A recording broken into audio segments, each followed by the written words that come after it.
Hi everyone, welcome to week 3, Thursday the 7th of May 2020. Our learning today is going to be 3 pretty quick lessons. We'll have a quick look at those. So we'll do phoneme bubbles for our spelling in preparation for our dictation tomorrow. Our writing activity will finish off about the castle. Our reading activity we'll do both Thursday and Friday about the letter to the editor. Focused writing for news reports we've done, so I'm going to put another activity in there and I'll send that through on an email. And for maths we've finished our angles.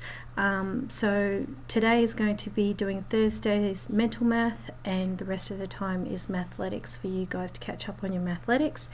And tomorrow, complete switch around, we'll do a spelling dictation homework, chapter 13 of Magnus Chase and the vocabulary activities, the summary of Mathmentals, and more time for you to do mathletics, and we'll go over the science activity that's there.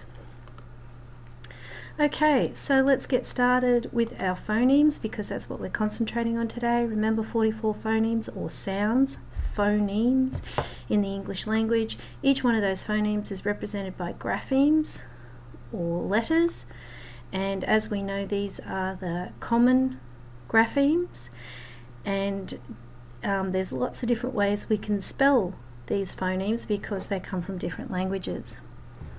Okay, here we go. B, k, ch, d, f, g, h, j, l, m, n, p, r, s, j, sh, t, th, the, v, w, y, z.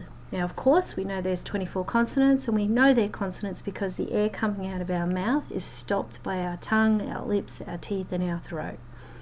Now we're going to do our 20 vowels, and we know they're vowels because every time we say that phoneme, which is a vowel, the air comes freely out of our mouth and our chin drops down. And this week's spelling rule is we are looking at the second vowel in each word, so we're going to do that with phoneme bubbles today. A, air, e, ear, I, o, oi, u, ua, or, ow, Okay, oh, that's later. Okay, so let's have a look at our spelling. So we go into English, spelling focus, week 3, over the halfway mark with our distance learning. Okay, so headed up today, week 3, Thursday, the 7th of May 2020, spelling phonemes. Now the way this is going to work is we are concentrating on the second syllable. And the reason why I don't like this is because it includes the consonants, and we know that the consonant isn't the syllable, it's the vowel. So if we write the word, and I'm going to use red and blue, and spread it out on your page a little bit, imply. Now because we're targeting that second vowel, imply, we know it's the Y. M is the first one, ply. The Y is the second one as a grapheme, and it's making the I phoneme.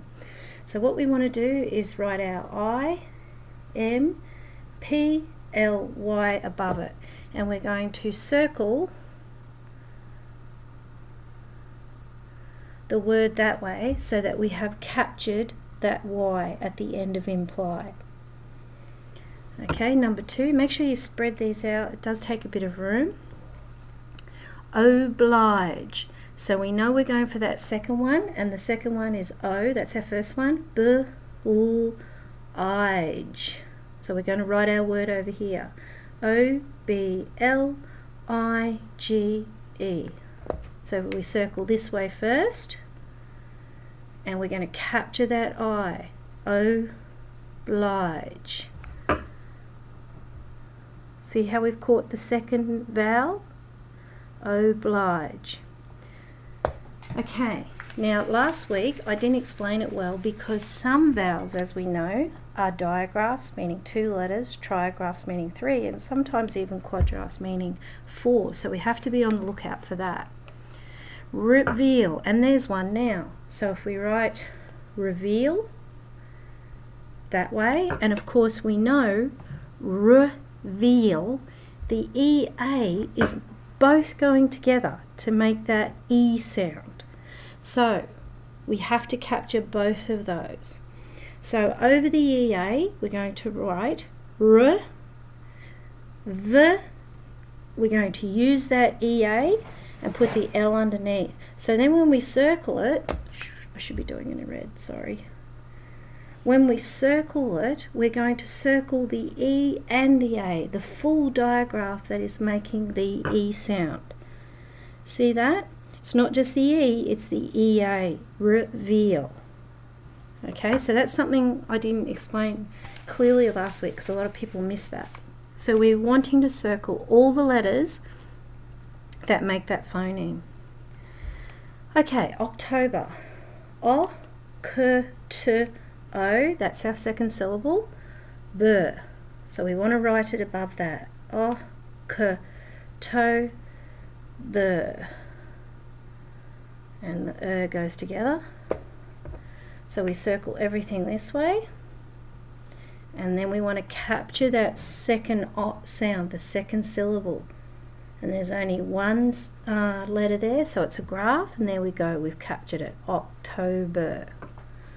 Alright, let's do the next one. Aspire. Aspire. Aspire. I. So the R and the E go together. So when we write it, we're capturing this I here. Aspire. Aspire. So we circle the aspire this way, and then we circle the I that way, and that way we've captured the I, which is the second syllable in both words. Unusual. So far we've only had one digraph. Unusual. Unusual. So our second vowel, usual. Oops. Unusual. So we circle it this way, and that's our second syllable there. So we capture it going this way. Unusual. Okay, now as you go through and you do these, keep your eyes open for any digraphs. So compute, there's just a U. Provide is the I. A row is the O. Unco O is the O. Reda. Le. Deli. So far they're all graphs. Reme. Condi. Tuma. Who. The E in ever is your second syllable. De se is the E. Nove is the E. Lyse is the E. Negotiate. Nor she. So it's just the E in nausea. Mainte. Nonsense the E. The rest are graphs. So the only digraph that was there was the EA. So remember, you keep the EA together and circle it. Okay, so that's our spelling. That was nice and quick. So if you can write that up, head it up, put your name on it, send it to me, and I can give you dojo points. Okay, the next bit is the conclusion to the writing castle that we were doing. That'll be finished today. All the work that's been sent in, it looks like everyone's keeping pace. So all you need to do is, this is the story starter for that image, which is of the girl or the woman sort of lurking in the woods a little bit, hiding around the corner and making her way to this very mysterious and magical looking castle.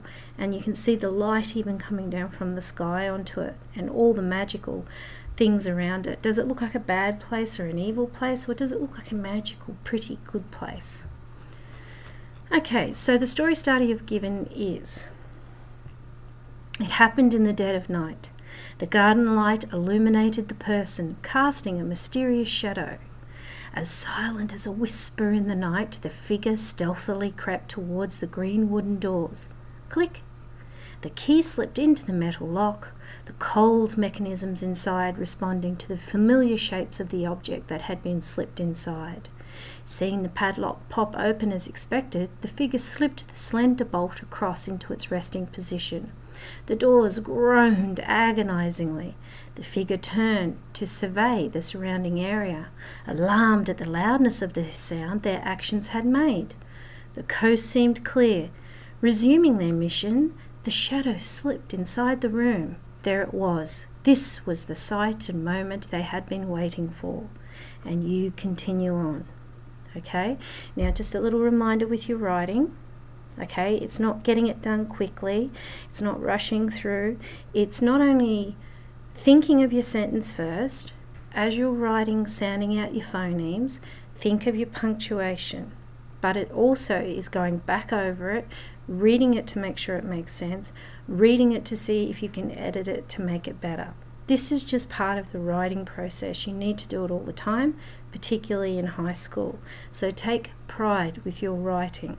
And that means that when you do write, you're writing carefully and forming your letters well. It all goes together, okay? And the more we do it, the better we get. So have fun writing with that. If you're doing it on the computer, or you have a computer or a device nearby, Google some vocabulary, put some new vocabulary in there. Okay, look up stealthily and maybe use some different words. Okay, have fun, and I shall see you in lesson 2.